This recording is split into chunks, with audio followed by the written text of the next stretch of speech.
So I just want to welcome Stephen Grumbine to the show. He is the founder of Real Progressives and also an expert on MMT. A lot of you have been trying to get me to learn about MMT, so that's what we're going to do today. Stephen has been kind enough to agree to come on the show and teach me, someone that can barely do math, about this modern monetary theory. So we're going to learn about that today. Thank you for coming on, Stephen, by the way. Oh, man, it's my pleasure. This is what I'm supposed to be doing. So this is good. I appreciate it. I appreciate you doing it. So where should we start? I mean, where would you, if you were going to teach a beginner's class on MMT, where would you start? Well, there's a couple places. Because you're a progressive activist and because your audience is most likely going to be progressive in nature, one of the things that affects our movement the most is when guys like Bernie Sanders get up on stage and people like Hillary Clinton laugh at him and say, "How are you going to pay for it, Bernie?" And Bernie goes, "Oh, I'm going to do a Wall Street speculation tax, and I'm going to go ahead and I'm going to soak the rich, and I'm going to, he comes up with a million little things that really, they feel good, but they don't really add up. At the end of the day, back in 2016, when he was running, 2015, 2016, he was offering up $33 trillion in new spending, and he was only offering up $19 trillion in new taxes. So you knew something wasn't right. Right. And they're talking about, how's he going to pay for it? It's pie in the sky. It's pie in the sky. Well, you look at the average activist, and the average activist didn't have a clue how to answer the question. They pointed back at Bernie's website. Well, Bernie says he's going to raise taxes for 2% here and 2% there and a nickel for this. Right. And it was like, guys, this is crazy. It's not the way it works, period. And when Trump passed the $750 billion military package, the military industrial complex got a fat, sweet, $750 billion of new money without a single nickel of taxes raised. In fact, simultaneously, Trump cut taxes. So how is it even possible? Where's this money coming from? So this is a fundamental issue of what is money. And so many people have been steeped in the old thinking that, we're on a gold standard, that our money is back to oil, or it's back to the petrodollar, or it's back to, gold, or this, and none of that is true. In 1971, Richard Nixon took us off of the Bretton Woods Accord, ending forever the convertibility to gold. In other words, you can't force redeem your dollar for gold anymore. So ultimately what MMT does is describes the way currency works, and they use the United States as the entryway, but in reality it's all fiat currencies anywhere around the world, anytime, anywhere that you have a sovereign, free-floating fiat currency. MMT describes how it works. And almost all of our economic textbooks were written by people before 1971. They were written based on gold standard thinking. They were based on this idea that we had to fund the government by selling treasury bonds, that we had to do it. And none of it is true. So MMT, what it is, to be perfectly fair, is a operations manual, if you will. It is a lens by which we understand how the economy really works.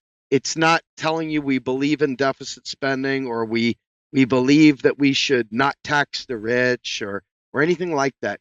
It's a lens. It's the way it is today. It's not something we would implement. It's not something that we should implement someday.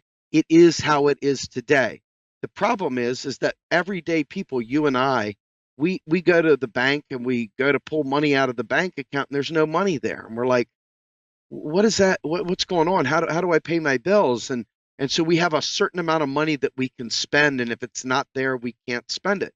Well, what MMT describes is that governments that create their own currency, like Japan, like the UK, like Australia, like Canada, like China, like Russia, like the United States, they can never go broke on debt denominated in their own currency. And so we never have to borrow money from China. We never have to borrow money from somebody, period. The United States government, when Congress authorizes a bill, says, let's spend, they spend.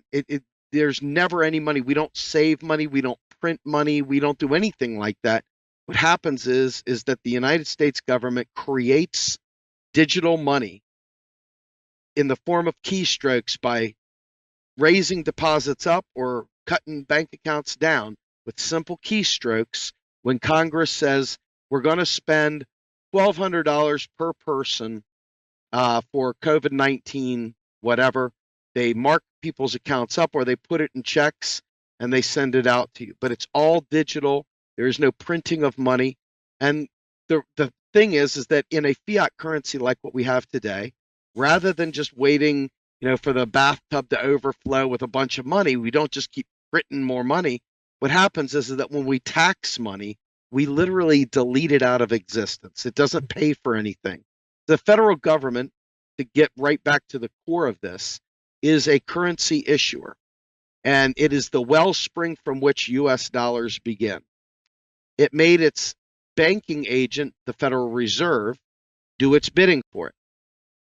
And so a lot of people don't understand that. They think they've got a lot of mythology that they've been taught in the world. They've got a lot of Rothschild nonsense dripping through their ears from Ron Paul and Alex Jones.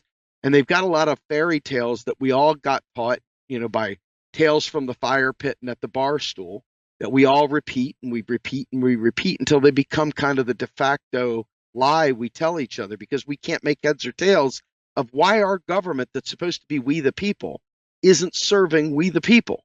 So they created a boogeyman called the Rothschilds and all this stuff, and the Fed and all this other happy stuff.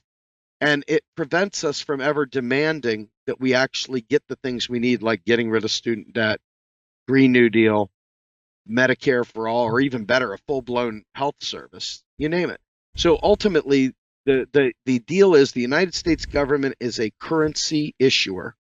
We, the people, the states, are states from, Delaware, Pennsylvania, California, Wisconsin, they're all currency users. They can't create money out of thin air. They can't create U.S. dollars from thin air. So what happens is that the federal government has special powers to make us whole, to do these things. That's why we never run out of money to go to war. We never run out of money for tax cuts. We never run out of money for all these things. But the minute that you ask Jane and Joe Public for something for them, all of a sudden they talk about, well, how are we going to pay for it? Right. And so MMT helps us answer that question. So I'm going to see if I understand yet. Is it that it's what you're saying is it's already in place, it's already the way things are done, but they're selling us an illusion to keep us from being aware that that's the way that money's being dealt with in a current time? Yeah. So they want us to be under the illusion that that's not the way it works. Well, that's right, because guess where money comes from if it doesn't come from the federal government? It comes from bank loans. Mm-hmm. And so that way is the way Wall Street gets fat and happy, is by you and I not getting enough money from our employer, not getting enough money not getting enough services from our federal government, and to fill in that void, that lack of government spending, which goes all the way back to the Milton Friedman era, where he created this concept of quantity theory of money, which has long since been debunked. But this idea that we print more money, we'll have hyperinflation, all this other nonsense. And people believe it because they believe scary things. They don't believe happy, positive things. They only believe scary things. And so scary things worked. And Friedman made us believe that we couldn't do this stuff. So politicians are paid, they have to get elected. And you and I both, like I said, go to the bank. And if we only have $100 in the bank account and we write a check for 101, and it's going to bounce. Well, the federal government naturally has to live within its means. If we have to live within ours, it's only fair. It's not right that the federal government spends so brazenly, so irresponsible, right?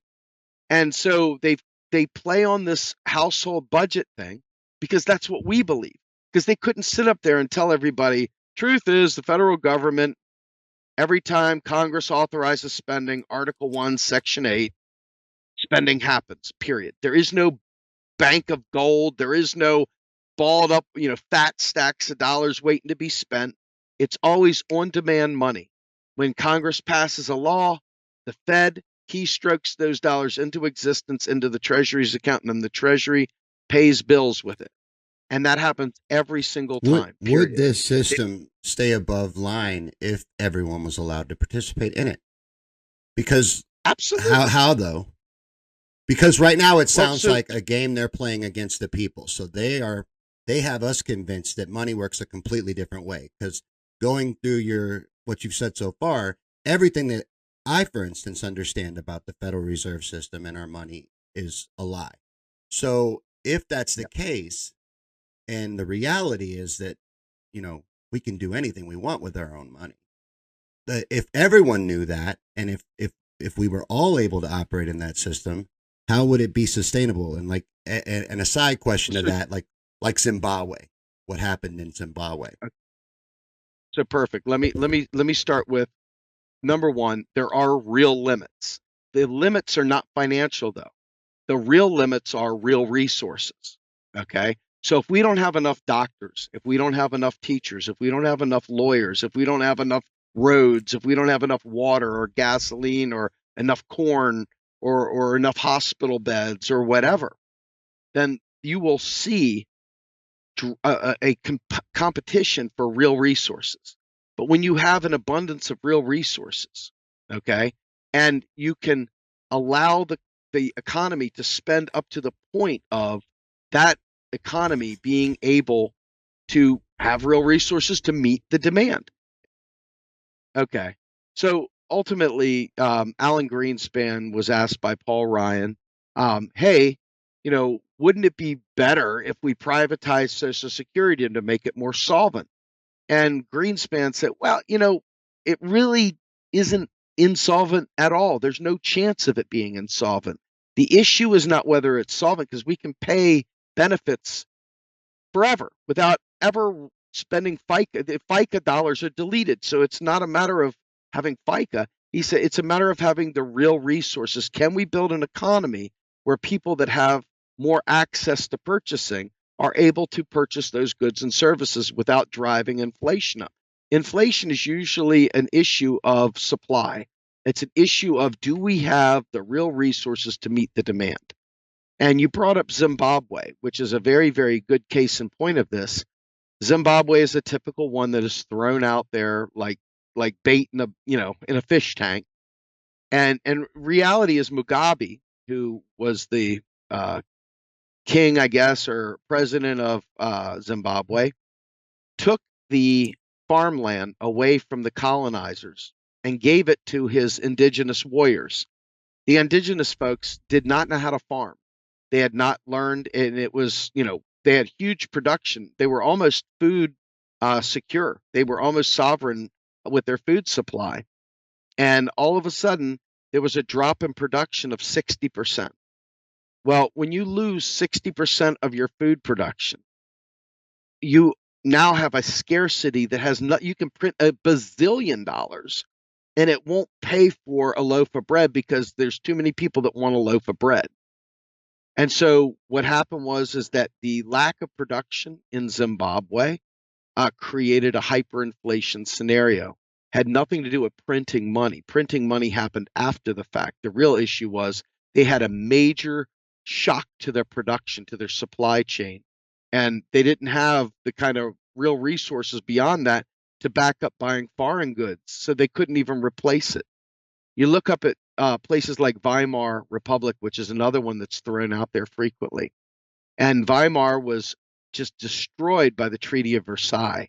The Treaty of Versailles was very cruel, put tremendous amount of foreign debt denominated in French francs, not Reichsmarks. So the German people couldn't just print their way out of it, as they would say. Okay. They had to be able to find a way to earn French francs or gold. And so the industrial center of Germany went on a strike, if you will. They went on they walked out and basically brought the production of Germany to its knees. And on top of that, they were being hounded by the French for their debt. And so they literally had a complete breakdown in the supply chain. And so with the debt denominated in a foreign currency and absolutely zero production to back it up, once again, You have another hyperinflation scenario. They started printing money, and you could bring $1 zillion in a wheelbarrow and you couldn't buy a bag of flour because there just wasn't supply. They had lost the real resources because they had lost their productive capacity. So, and the same thing basically happens with Venezuela. They had a pegged currency. Their currency was pegged to the US dollar. And they had a single commodity, which was crude. They didn't have oil that was refined, they had crude oil. And because they had crude oil, places like Saudi Arabia and others were able to absolutely plunge the market into like pennies and basically bankrupt the entire economy of Venezuela. You hear a lot of other stories out there of how it went down, but reality is that economics is a pretty straightforward thing when you understand what's going on. And so it's the same exact story. No math. You notice there's no math required here, man. It's just understanding that the federal government, the currency creation within the government is absolute. There's no issue there whatsoever. The only thing that really matters is political will to use that for the people. However, I did say in the beginning there are limits, and what those limits are have nothing to do with finance because they can print as much money as you say as they want. I would suggest not using that term, but I know people like using it, so we'll use it for the moment just to make people understand. Right. The real resource capacity of a nation is really what the determining factor is. And that means that, like, for example, if you've got 1 million people that are working in an industry that we're about to get rid of, for example, and they don't have jobs and whatnot, but we want to pass a Green New Deal, and we're wondering where we're going to get all the workers to fill the slots in the Green New Deal.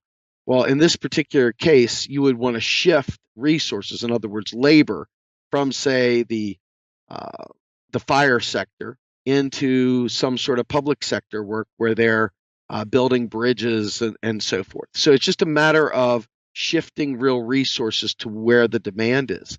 But what happens when you're at full employment, when you have all your workers completely filled up? Now you get to the point where you're at the real resource limit of your employment. You either have to make up for it with automation, or you end up getting into a situation where the economy can quickly overheat because you've got no more real resources to meet demand. So if you have new demand needs, you got to find new ways of filling that. Go back to World War II. In World War II, every man, woman, and child was working. The men were over in the war dying. The women and children were in the factories working around the clock. The factories were at 120%, and they couldn't do any more than what they were doing. And they were all geared to the war machine. So to take away some of that extra spendy spend that regular people do in good times, because all these people were getting a paycheck, they went ahead and started selling war bonds. Why did they sell war bonds? Do you think it was to fund the war? No. It was to take money out of the economy to delay purchasing decisions. Because if they did not do that, then you would have a situation where you could run into some very heavily inflationary conditions because you have people with a lot of money ready to spend, a lot of pent up demand, and no goods and services to meet that demand. So if you think about it, that's the same thing that goes on with our modern day taxes. Okay. Taxes are not something used to spend. Taxes are something used to be like a brake or a gas pedal on the economy. You cut taxes, you get more money in people's hands, you quote unquote stimulate the economy. You go ahead and you raise taxes and you put a brake on the economy and you slow it down. You change the buying cycle, you change the buying power. And it can also be used as a way of stabilizing income inequality. So taxation has a very different purpose. It doesn't pay for any programs. It merely is used as a tool to fine tune the economy. And unfortunately, we are being taxed way too heavily for way too few services. And if you look, this is an opportunity for both progressives and even conservatives to come together and become the true 99% that we often talk about, and really take our power back and have the government serve us. So I don't know if that helps any, but that right there is kind of a synopsis of why you see so many MMT advocates screaming and yelling for MMT because ultimately it takes away all the lies about debt ceilings. It takes away all the lies about affordability. It takes away all the lies about, eat your peas with Obama and the people take out a credit card from the People's Republic of China. That's immoral. That kind of nonsense gets rid of all the lies that they tell and allows you just to focus on what do we want our economy to look like? What is it that we want? And once we own that power, we can advocate far more effectively for a progressive agenda. Is the national debt even real? It is real, but it's not what you think it is. It should really be called the national assets, because if you look at a ledger, right, you always have assets and you have liabilities. Well, the assets of the federal government really don't exist because ultimately the government neither has dollars nor doesn't have dollars. It doesn't save dollars. Okay, it creates dollars on demand when it spends. So when it spends money into existence, it has a mark in the credit column over here. It's like they have a debt now. Well, the people, the other side of that is a asset because that's our savings. So if they're only talking to you about the federal government, but the dollar itself is a tax credit. So every dollar spent is a government liability, but it's not a liability. It can pay for them. It can make as many of them as it wants. You know what I mean? So the real issue is that it is the obligation to pay your taxes only in US dollars that drives the need for that currency. Otherwise, you'd have Bitcoin, you have this. That's the reason why Bitcoin will never displace the dollar, because you cannot pay your taxes in Bitcoin. You can't pay your taxes in Chicken X, gold, sexual favors, anything. You can only pay your taxes in US dollars. And the reason is because they delete, purge, they shred dollars when they come in the form of taxes.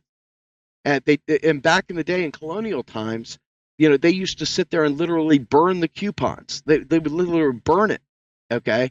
They knew then. They always knew. And we used to know until like the 50s and 60s when we started acting crazy and the right wing started getting on this idea that, if we starve the economy of public money, that puts it in the hands of bankers and that allows us to private sector to fuel the economy, but you're fueling it with debt, nothing but debt. And that's what we've done for the last 50 years. That is the essence of neoliberalism. And that's what MMT seeks to get rid of, basically.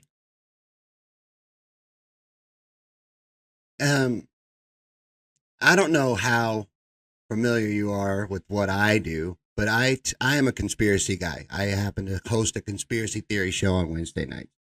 So while you were saying that, you're conflicting with a lot of the things in the way that I understand them as it was going, but I'm not easily triggered.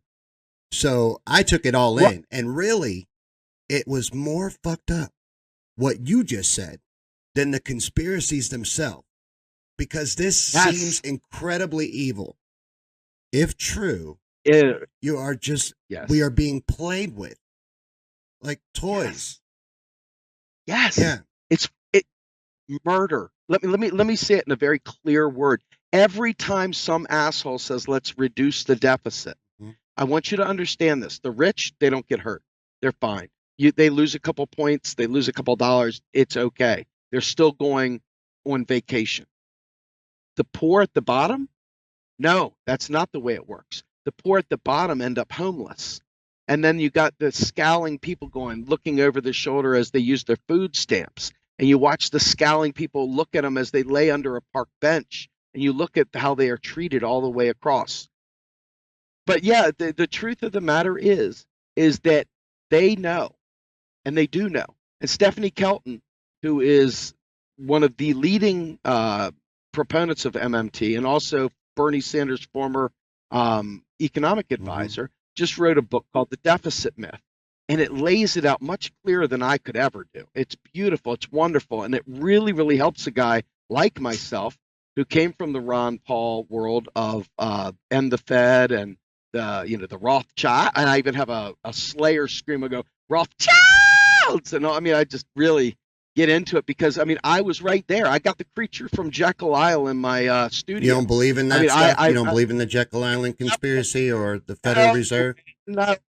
No, see, the deal is this, right? The Federal Reserve could be boiled down to a spreadsheet, Okay. It really isn't that big a deal. And the problem is that because we don't understand how money is really created, how it works, we've allowed that to take our eyes off the prize and go into the rabbit hole, never to see daylight. While the people that really do know how it works are laughing at us because they're running game on us while we're chasing rabbits down holes. And it's a shame. And it took me years to get out of that hole. I was right there with you, brother. I mean, for real. I mean, I campaigned for Ron Paul. I mean, I was a huge end the Fed guy, and I didn't know what I didn't know. And when my eyes were open to this stuff, it was very, very hard to unlearn it. Once you see it, you can't unsee it. That's the problem with what we're learning today. And I assure you, it's a huge deal because you're right. It's uglier. It is. Than the conspiracies were. The conspiracies are nothing compared to knowing that these people know this is the case, and yet they still advocate for austerity. And my tagline on Twitter, just so you know, is austerity is murder. And I'm telling you that the truth is worse than the stories. And that is the God's honest truth. That is the worst part of it.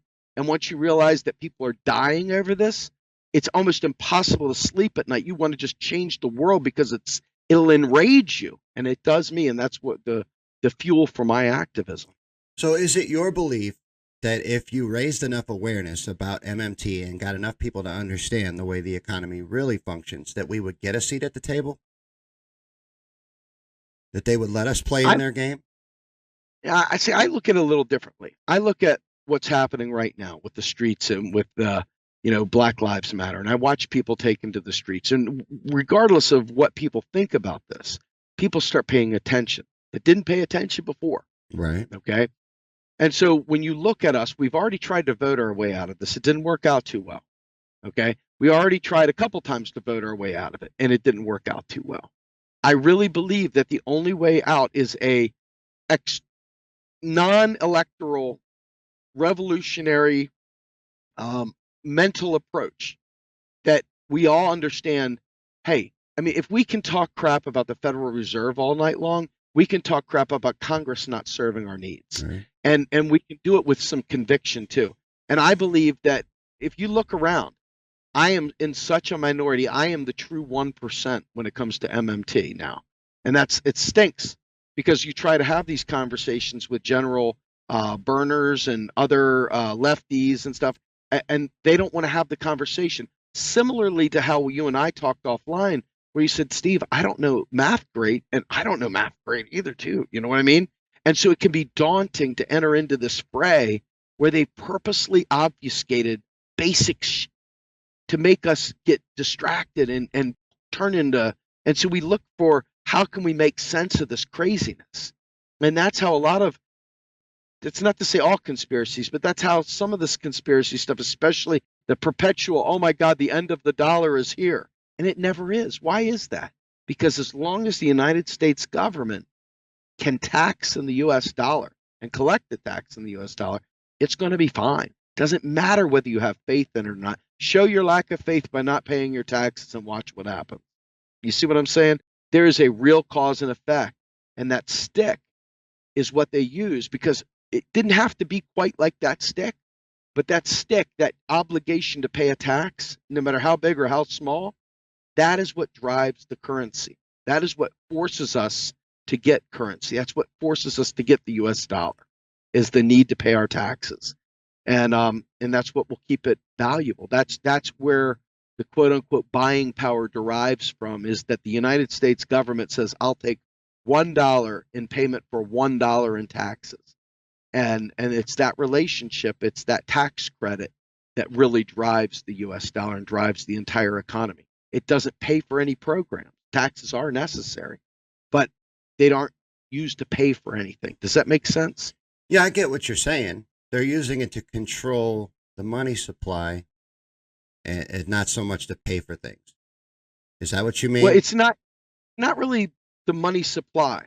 It doesn't matter. It's a fool's errand to try and control the money supply, because every time somebody takes out a loan, you've got credit money pushed into the economy. It's impossible to control the money supply.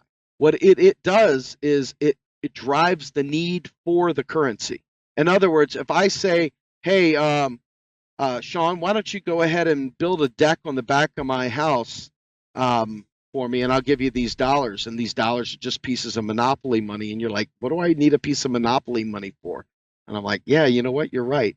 How about this? I'll take your car from you, Shawn, if you don't take my monopoly money and pay me 10 monopoly dollars to keep your car. And you're like, oh, well, shit, I better go do something. How do I make that money? And I say, well, I told you I needed a deck built. And you're like, all right, I'll build a deck. Damn. Right. Okay. So that's really the essence. It doesn't have anything really to do with controlling the supply. It has to do with just driving the need. You've got to have that dollar in order to pay that tax. And the other thing is that also, like, if you have a progressive tax base, right? Let's say you make taxes non-existent for everyone below $250,000. Now all of a sudden you could put that tax in different ways. You could put it on the wealthy. You could do a land value tax. You could do a bunch of different ways to tax. It doesn't have to be income tax. What I was going to ask you while you were talking, it made me wonder why other countries would want to deal with our money. Why would, like, Saudi Arabia want to deal with our money? Why would China want to? Why would these other countries want to deal with U.S. dollars if they? So let's talk about that. So if I come to the United States and I want to sell a good or service, I'm going to receive U.S. dollars for my good or service, period. I can't do business in the United States with yuan or renminbi or, any of that stuff. So every country does the same stuff. In fact, Japan, think about this. Japan, with no standing army, no petrodollar, none of the other nonsense that we talk about, has almost 300% debt to GDP. And they are pouring money into their economy like you wouldn't believe. Building state-of-the-art trains, building beautiful stuff, really providing great infrastructure. And they have a tiny island nation compared to what we are. They're in mountain, and they've been ravaged by friggin' nuclear waste, and they still. Why is that? Because they tax in the yen. Okay, so in the United States, it's the same thing. But anyway, what happens is so China will come to the United States. They will sell goods and services here. They will receive U.S. dollars. Now they can take those U.S. dollars, and they can choose to save them to help facilitate trade back and forth between the two countries, or they can take them out to the Forex market, and they can get them in some other currency that they feel like saving it. Doesn't mean it make a hill of bit of difference to us what they do with it, because at the end of the day, if they want access to 350 million people in the United States market, they're going to use U.S. dollars, period. And it's the same way with us. When we go to China, we get their yuan. And then we exchange it. We either save money to facilitate trade between us and China, or we go ahead and take that out to the Forex market and we get rid of it and use a different currency that we want to save in.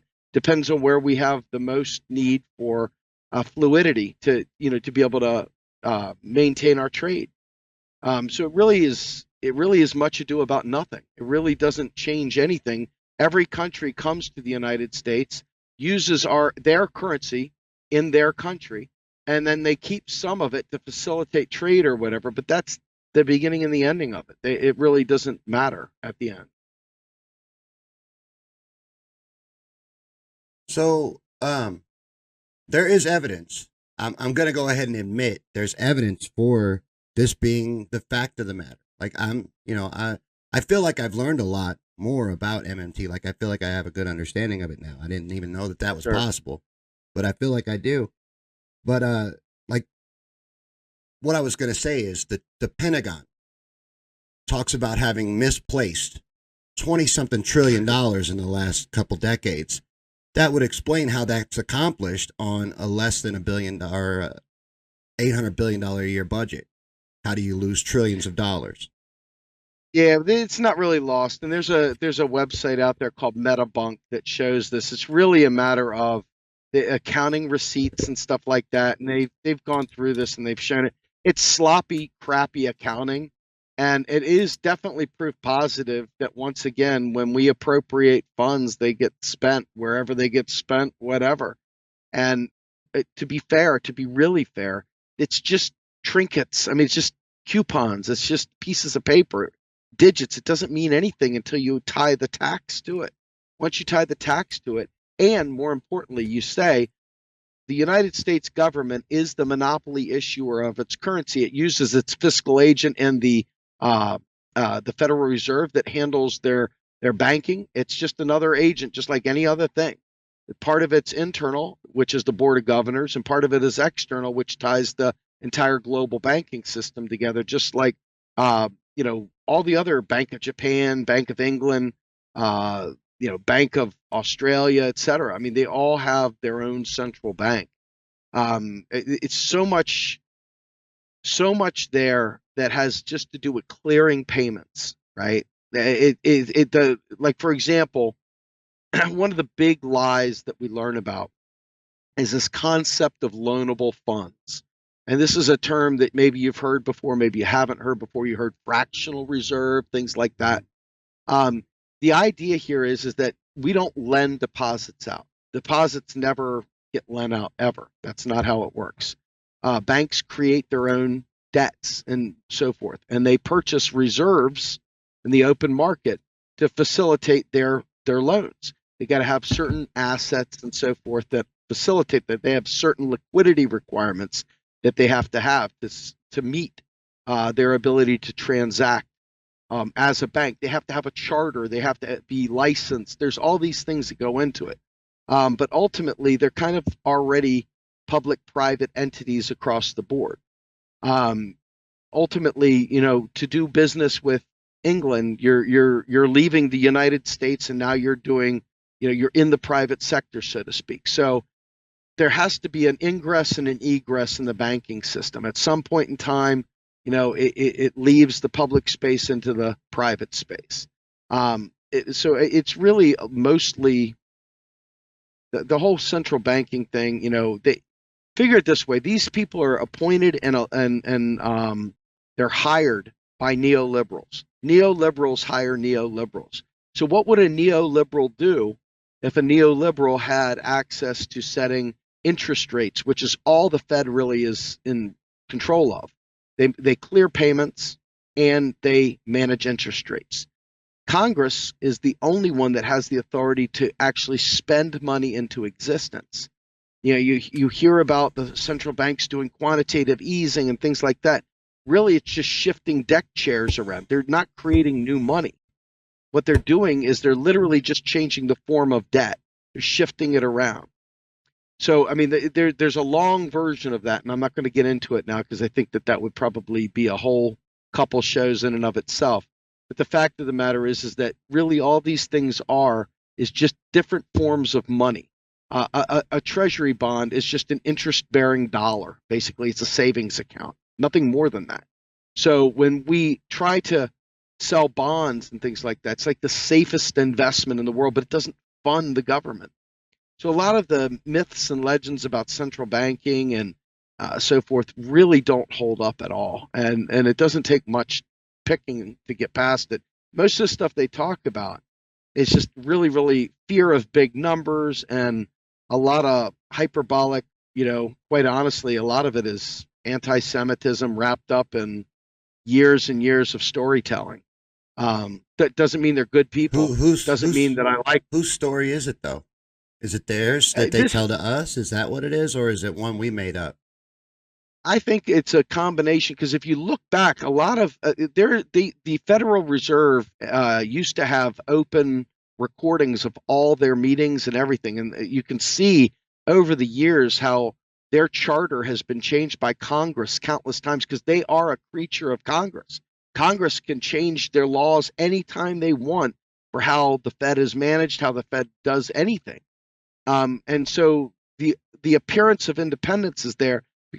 You could make a good case, ironically, for the independence of the Federal Reserve, why it makes sense, because who in the world will want to have a constant partisan jockeying for playing games with the money supply or for playing games with interest rates? I mean, the Republicans come in, their goal will be to tank Democrats and vice versa. We already see that with the limited abilities they have today. So you could make that case. Now, I wouldn't make the case. I believe in democratizing this, but I'm just saying you could make the case that keep it away from these people that are going to just turn it into a political, ping pong. But the stories that have been told over the years are half-truths. taking something and coming up with a different conjecture, that coming up with these ideas and tying multiple unrelated ideas into things, and somebody feel, I got it, right? But it's none of that. And really, it literally is none of that. And that's not to say that the people that are running the Federal Reserve are good and they shouldn't be prosecuted or anything else. I mean, but they're not, quite frankly, it's a failure of Congress to regulate banks and failure of Congress to regulate markets that has created the problems we're in today, because quite honestly, neoliberalism is all about privatization.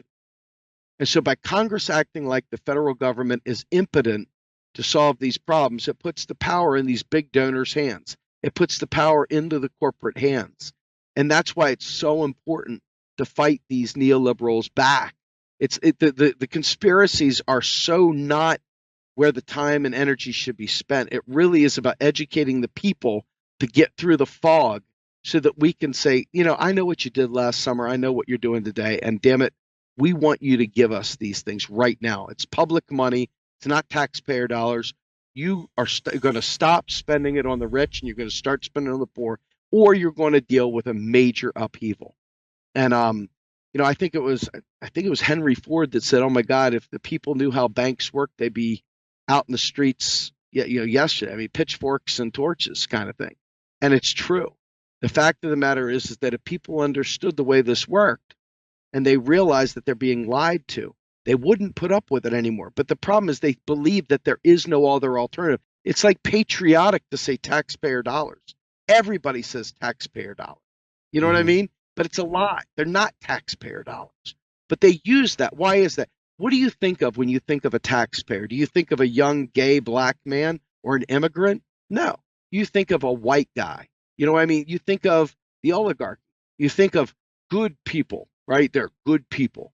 And that's the intent, is to make it so that if you fight against the term taxpayer dollars, of course you must be one of the ne'er-do-goods. And this all psychological screwing that is all part of the unfortunate truth that we're dealing with. We've got to fight that back. It's these lies that have kept us in chains, for real. And this is, in my opinion, the way out. Not just a way, it is the way out. Do we really owe a large chunk of our national debt to the Fed? As they statistically report, they report that we do, that the Fed holds most of the national debt. Yeah, but what is the debt? The debt is simply dollars that haven't been taxed back yet. There is no such thing as debt. It's not like we borrow any money. See, it should not. Why would they hold so much debt of the United States, though, if they're not anything but a front, and they really only control interest rates, and they're controlled completely by Congress? Why would they even be interested in having that debt? Tell me what debt is. What debt is? Tell me what the national debt is. That, as far as I understand it, it's money that we've borrowed that we have. We don't borrow our own money. We don't borrow our own money, ever. The thing is this: when they sell treasuries, the Fed, they sell these things, treasuries, treasury bonds. They sell these things as a tool to manage interest rates. That's it. Because the natural rate of money is zero. The natural interest rate is zero. So what they do is they sell bonds. Every time there's money spent, they sell bonds. It doesn't have to be that way at all. This is a choice. It has nothing to do with anything. But they do it to manage the interest rates. That's it. But the actual national debt, that number, that big, long number that you see, all that is the total money supply to the penny that has not been taxed back yet. It's the money circulating. That's it. You pay down the debt, you get rid of the money in the economy. That's the deal. So they should never. That's what I was trying to say. When the government spends, if you're just looking at accounting identities, one person's debt is another person's asset. And when the government shows that it's in the red, it's because it's spent money in, and now you've got $1. That's your asset. The government is saying, we'll take that dollar back as $1 in tax. But when it's paid back, it's deleted.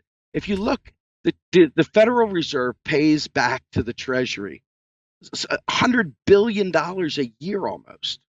I mean, it's ridiculous. It's the biggest lie that this national debt is something. Let me ask you a question. Do you know what the deficit is? Do you know what that even means? The deficit, I'll just cut to the chase. The deficit is the difference between the amount that the federal government spends and the amount that it taxes in 1 year. There isn't a long-going deficit. It's only an annual thing. So this year, the deficit might be $1 trillion. It means they spent $1 trillion more into the economy than they taxed out of it. Because remember, taxes are literally deleted upon receipt. So if you think of it this way, printing money, if you will, is Congress spending money into the economy. If you consider printing money, then unprinting money is taxing. It deletes it, gets rid of it. So there is, the debt is just the number of dollars in the economy, period, to the penny. So I think it's important to get our head wrapped around the idea that the term the national debt has been used as a lie by the right to absolutely extract the price from the people. And as you watch the Democrats pull further and further to the right, absorbing those things and become far more neoliberal and pay lip service to the FDR side of things while simultaneously behaving exactly as the right does, you realize that this is a ploy that both sides do, where what they do is they put us into private debt. We're easily controlled when we have debt on us. And we can't just leave, and we can't just quit our jobs, and we can't just do what we literally have become de facto slaves to our own debt because the government isn't spending on us. They're leaving us to go to private debt. And a lot of people are even more unfortunate. The underbanked and the people that are credit risks, they end up having to go to a payday lender or whatever and pay 750% interest. I mean, it's ridiculous, the usury and so forth that they put us through. Think about this. The federal government could wipe out all student debt tomorrow morning without even thinking about it. Keystroke, done. Right. Easy peasy lemon squeezy. Why don't they do that? Why did Joe Biden go to the trouble of trying to make it even harder to discharge student debt? Because by keeping us in debt, it keeps us slaves to the business owner, keeps us slaves to the people that are looking to hire us. Because if we had too much freedom, even Greenspan came out and said we need to keep people insecure. Otherwise, they won't be as hungry for the work that's available. They can't control us as well without us being deep in debt. And that's really what it comes down to. That's the answer. By not spending on us, by pushing us to private debt, we are controlled. We are in de facto slaves. And no matter how nice your job is, most of us are less than one paycheck away from destitution. Most of us don't have a savings. Most of us don't have a retirement. Most of us don't have a pension. Most of us are literally one business choice away from complete and utter despair. And you see suicide rates go up, and you see absolute despair amongst especially minorities and stuff that have been hit even harder just by simple social situations that put them further away from good employment to begin with. So bottom line is that the calamity of the way we do economics in this country, it's not an accident. It's a systemic way of doing things that has done nothing to help regular people, but has put a boot on our neck, literally, and stopped us from being able to breathe. And it's a shame. This is, if true, and I'm not discounting any of it, it would be as big as flat Earth. It's a global lie. Yeah. Yes, absolutely. In fact, Stephanie Kelton in her book talks about Copernicus identifying that and said that is how big a deal this is, because they've used our own frailty. They've used our own understanding of our own household budgets, and they've used it as a weapon against us because most people don't have 5 minutes to think about something as important as this. But could there be anything more important than when you're watching Bernie Sanders up on stage being laughed at as he's trying to explain these great programs? He knows the truth, but he can't say it because the average voter would laugh him off the stage because they are steeped in this flat Earth myth that the nation's broken, can't do nice things. We got to eat our peas. We got to pinch our pennies. We got to tighten our belts. We got to make tough decisions. It's all lies. All lies. In fact, if you look at the states, let me put it to you in perspective. The states are all competing for businesses because of the way this is. So when a business picks up from Detroit, Michigan and goes down to Texas, and Texas gets that, what happens? Well, you lose all the revenue in Detroit. But then in Texas, what they did to lure that business down there was literally cut the tax base. Well, what happens when a state cuts its own tax base? Now you start cutting services. Now you start the race to the bottom. And this is how the neoliberal spiral goes. Because the states are not currency issuers, they could not effectively do Medicare for all in California or in New York or whatever. They could not do these state-based programs. The federal government alone has the ability to make those payments.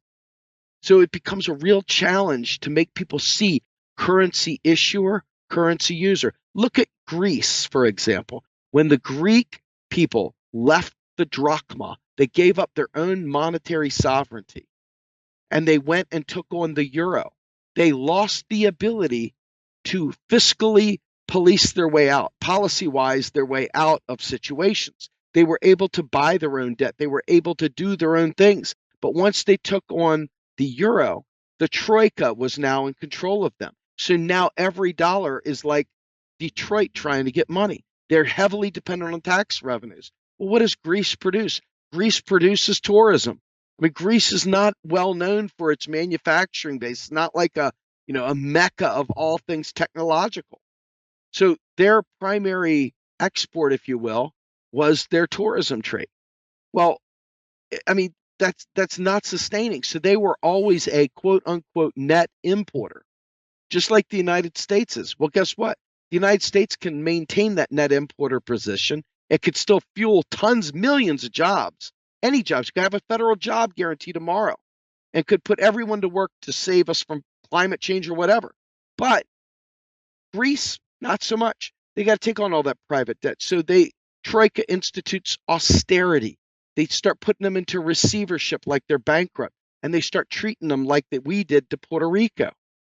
You know how they tried to sell things off in Detroit? They took all their assets, they put them in bankruptcy and receivership, and now all of a sudden, all those historical things that made Detroit great from years ago before it became a third world nation, all of that sold off to the highest bidder in a privatization scam. Same types of stuff they did in Washington, D.C., even to the native District of Columbia folks. I mean, this is the horrible way that they do things, and it's neoliberalism. It is 100% neoliberalism. So, I mean, I hope this is helpful, but it is true. It's just fact-based as you can get, man. I mean, trust me, I came from the other world. I mean, I know those things inside and out. And, and like I said, I was a big End the Fed guy. Now I have a site called End the Fetish, as kind of a tongue-in-cheek play on it, because, so many of us, something's wrong. Something's wrong. You just can't put your finger on it. You're wrong about what you thought was the reason, but you're not wrong in realizing something's wrong. So part of my goal is to help people that are like myself that came from that world and understand that there is something wrong. Their instincts are correct. There's something really effed up, but it's not what they think it is. It really is much more simple and much more evil, in the sense that our government is doing this to us because they're trying to keep us slaves, because the Civil War never ended. It just, instead of it just being black people slaves, it's all of us now. And they did this through neoliberalism, and it's a real awful, awful situation. And it happened right in front of our faces. They took away pensions. They started putting them over to 401ks. They started cutting away benefits. And now, I mean, we basically are afraid to go to the doctor for fear of going into bankruptcy. I mean, it's just a travesty. This is not an accident. It's a clear, you can see the pathway very clearly when you put away some of the conspiracy stuff, you can start seeing it more clearly. And I tell you, this is coming from a guy who lived that world for years, many, many years. In fact, I would say people still, I mean, I've got a meme I'll send to you sometime just for kicks, where there's a milk carton and it's got my face on it. It says, Steve Grumbine missing, last seen voting for Ron Paul. I mean, it's just a joke, but it's like the idea is that mean, people made fun of me. They thought I was a kook, and and now in retrospect, it's like I wasn't a kook. I just was wrong. The reality is that we all know something's wrong, and I'm here to tell you that this is fact based. It's legally consistent. It's the history is there. There's a body of great academic knowledge that backs us up, scholarly work and observation. Warren Mosler, who is the mostly credited as the father of modern monetary theory, was a banker, knew it inside and out. He owned banks. And he took his knowledge of how the banking system works and went over there to Italy when they were having a big problem. And he got them to understand MMT. And so there's just so many things there. If you dig in a different direction, a little bit further a different direction, you'll start to realize that this hoax that we're in is all about creating us against them, the 1% versus the 99.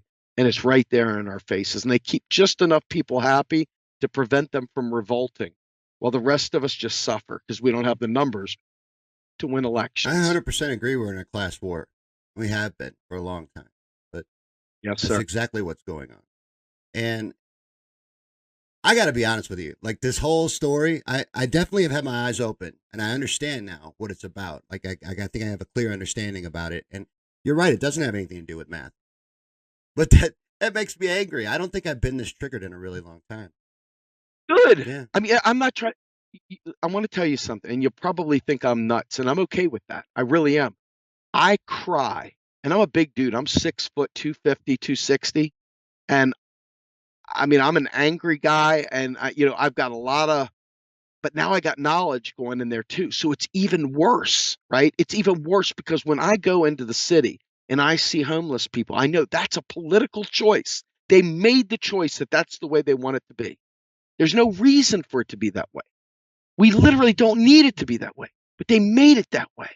Because how else can you measure how high up the totem pole you are if you can't look down on somebody below to realize how good you've got it? And that is exactly the psychological warfare that these class wars are happening. And that's what they've done. They've created the class, the capital class, and then the rest of us. And you'd be surprised what constitutes a worker because we get wrapped around the axle about money. $1 million to us sounds like a lot of money, and it is. But in the other side of the world, it's pennies. It's nothing.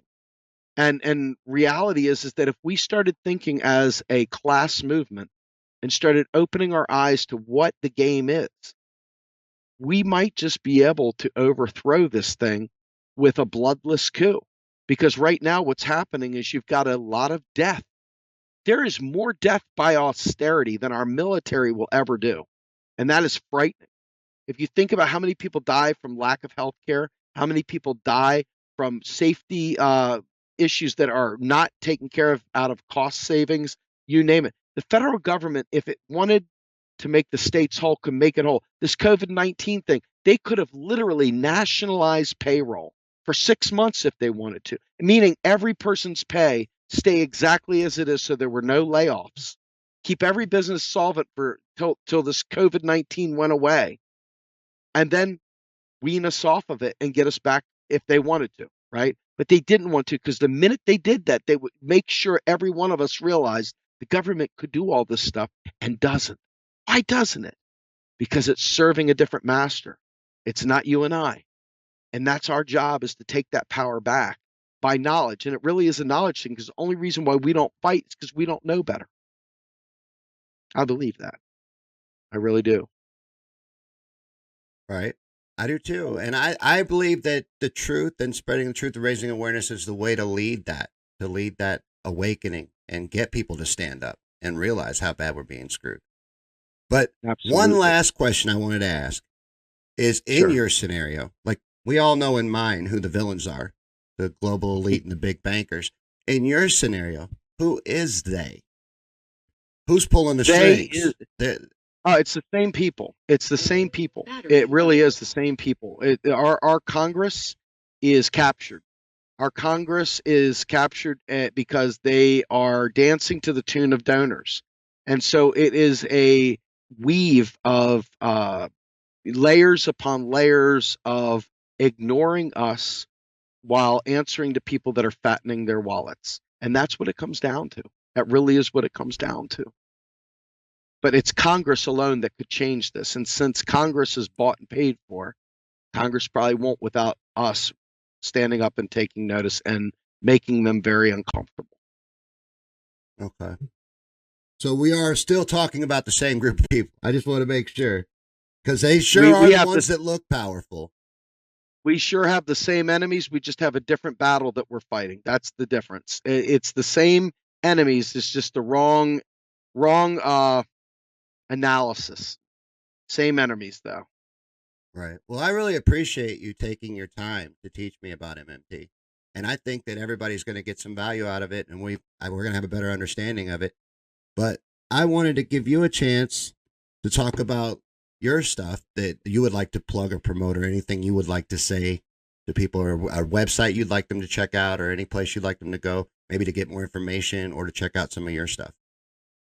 Sure. So, we're getting ready to launch our new website, which will be www.realprogressives.org. We are 501c3.